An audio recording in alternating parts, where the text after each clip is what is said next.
Eman Pacquiao at Alex Yala. Ani ng atensyon matapos ang viral na kwento tungkol sa malaking bouquet ng rosas, isang simpleng regalo na naging malaking usapan online.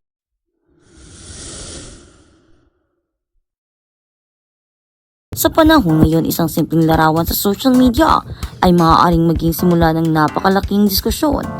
Isang post lamang, isang caption, o isang maliit na detalye ang maaaring magbigay daan sa samot-saring interpretasyon mula sa publiko. Ganito ang naging sentro ng isang katang-isip na kwento na umiikot online tungkol kina Eman Pacquiao at Filipina tennis star Alex Yala. Sa salaysay na ito, naging usap-usapan ng umano'y pagpapadala ni Eman ng malaking bouquet na binubuo ng 5 dosenang pulang rosas para kay Alex matapos ang isang tagumpay sa kanyang karera. Ang naturang regalo ay agad nakakuha ng atensyon dahil sa laki at espesyal na dating nito para sa marami. Ang pulang rosas ay sumisimbolo ng paghanga at pagpapahalaga, kaya naman ang lumabas ang kwento tungkol sa isang napakalaking bouquet ay ipinadala sa isang kilalang atleta. Hindi nagtagal bago nagsimulang magtanong ang mga netizen, sino ang nagpadala, ano ang dahilan, at may mas malalim bang kahulugan ang naturang gesture. Gayunpaman, mahalagang tandaan na ang naturang kwento ay isang katang-isip na salaysay lamang at walang opisyal na kumpirmasyon mula kina Eman Pacquiao o Alex Yala. Ang ngalan ni na Eman Pacquiao at Alex Yala ang nagbigay ng matinding interes. Isa sa mga dahilan kung bakit mabilis na naging paksa ang kwento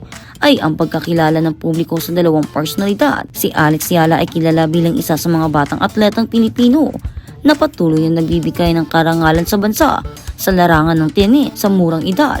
Nakilala siya dahil sa kanyang dedikasyon, talento at patuloy na pagsisikap upang maabot ang mas mataas na antas sa kanyang sport.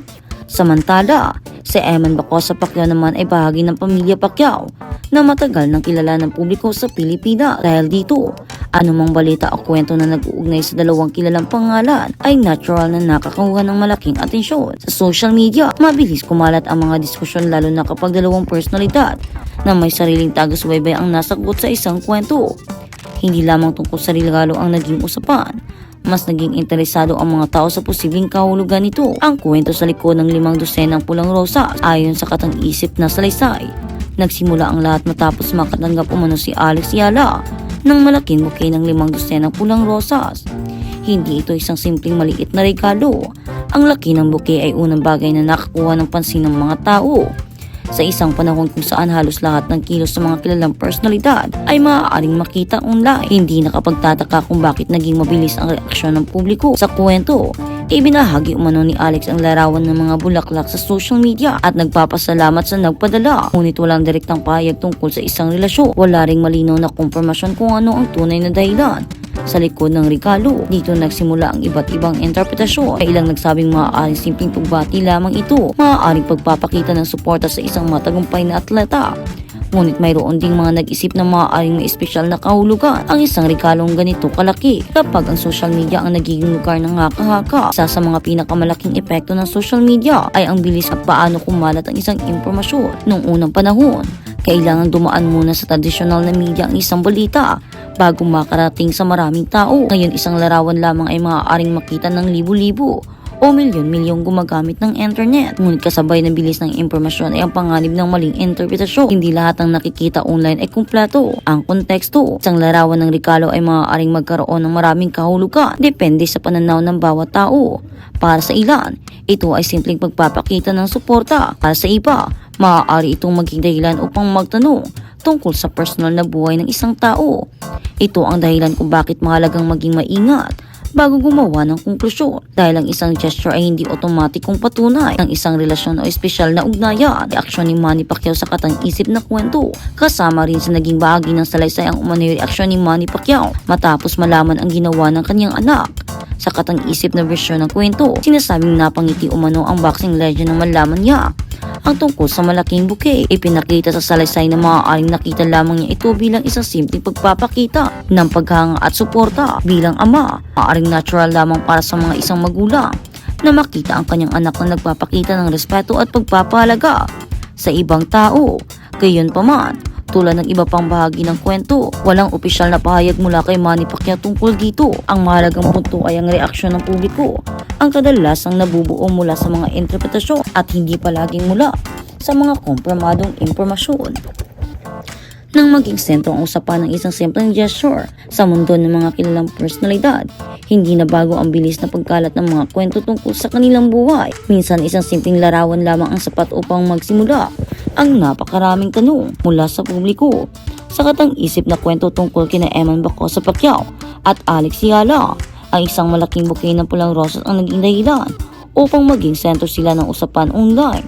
Para sa ilang netizens, ang laki ng regalo ay tila nagpapakita ng espesyal na pagpapahalaga. Ang 5 dosenang rosas ay hindi isa pangkaraniwang gesture para sa marami, kaya natural lamang na magkaroon ng iba't ibang interpretasyon sa mga nakikita nito. May ilan na nag-isip na maaaring may mga mas malalim na dahilan sa likod ng regalo, ngunit may iba rin na mas pinipiling tingnan ito bilang simpleng pagpapakita ng suporta at paghanga sa isang matagumpay na atleta. At dito nagsimula ang malaking debate. Dalawang panig ng opinyon ng publiko ang may isa, kwento na nagiging viral online. Kadalasan nahahati ang reaksyon ng mga tao. May mga mabilis na niwala at sumubok na hanapin ang mga posibleng pahiwatig. Mayroon din namang mas maingat at naniniwalang kailangan muna ng malinaw na impormasyon bago gumawa ng konklusyon. Sa kaso ng katang-isip na kwento tungkol kina Eman at Alex, yung uri ng reaksyon ang lumabas sa publiko. Ang ilan ay nagsaging kapansin-pansin ang laki ng bouquet para sa kanila.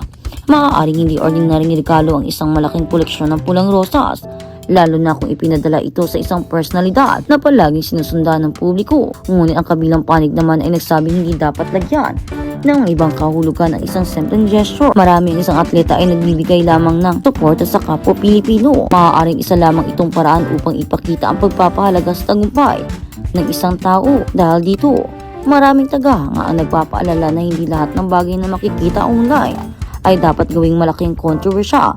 Ang hamon ng pagiging isang batang atleta sa panahon ng social media, isa sa pinakamahalagang punto sa ganitong uri ng kwento ay ang pressure na nararanasan ng mga batang personalidad. Sa panahon ngayon, ang mga atleta ay hindi lamang sinusubaybayan dahil sa kanilang performance sa laro, kasama na rin sa interes ng publiko ang kanilang personal na buhay. Kapag ang isang batang atleta ay naging matagumpay, natural na lumalaki rin ang atensyon na natanggap niya.